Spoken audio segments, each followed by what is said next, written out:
Video has emerged of a little girl being dragged off a pier and into the water Saturday by a sea lion in British Columbia. The girl's family reportedly had been feeding the sea lion and whistling or holding their hands over the water, as if they were holding a treat.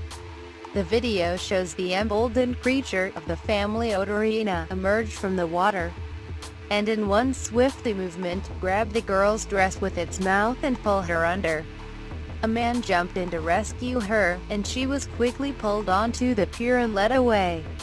But make no mistake about it, she walked away not because she was saved. She is alive because she's not appetizing to sea lions. This easily could have turned into a very preventable tragedy. We just don't seem to learn.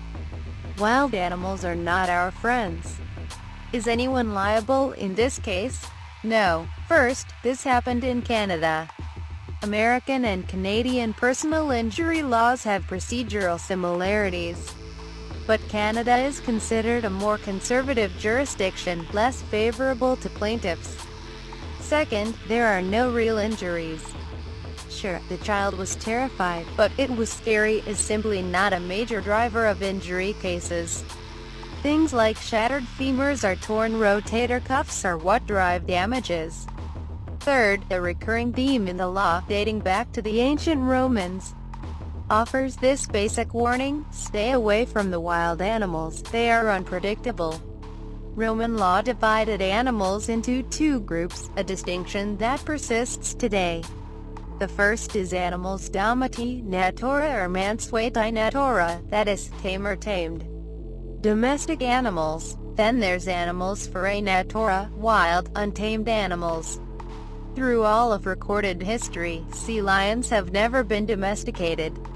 Sure, they don't usually eat us, but they haven't exactly shown any interest in being friends with humans, either.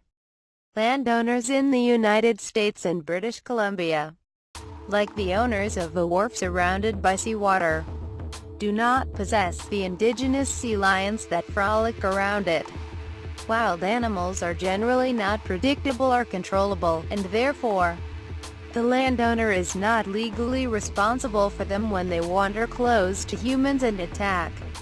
There are exceptions to this rule, such as if the landowner has captured the wild animal or kept it chained in a pen on the property as an exhibit. What if the wharf owners knowingly throw out extra fish guts to attract the sea lions, which in turn attract the paying tourists?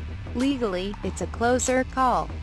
What's more, a fishing wharf likely spills plenty of fish guts by the pier as a byproduct of doing business.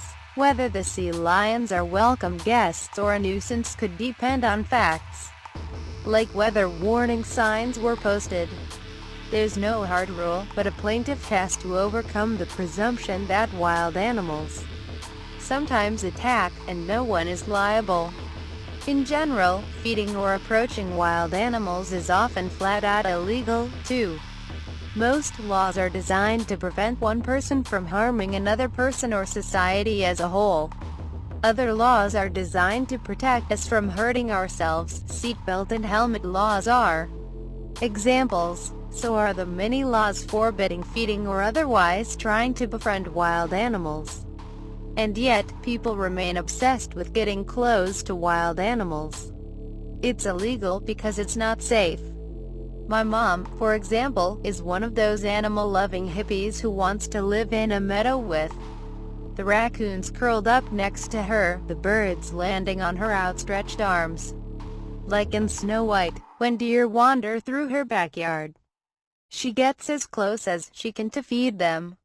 She doesn't seem to understand that the deer will never give her a hug in return for all those breadcrumbs. What they might give her is Lyme disease or minor goring. Society has made the message as clear as possible: leave the wild animals alone. Some people, like Mom, still are not listening.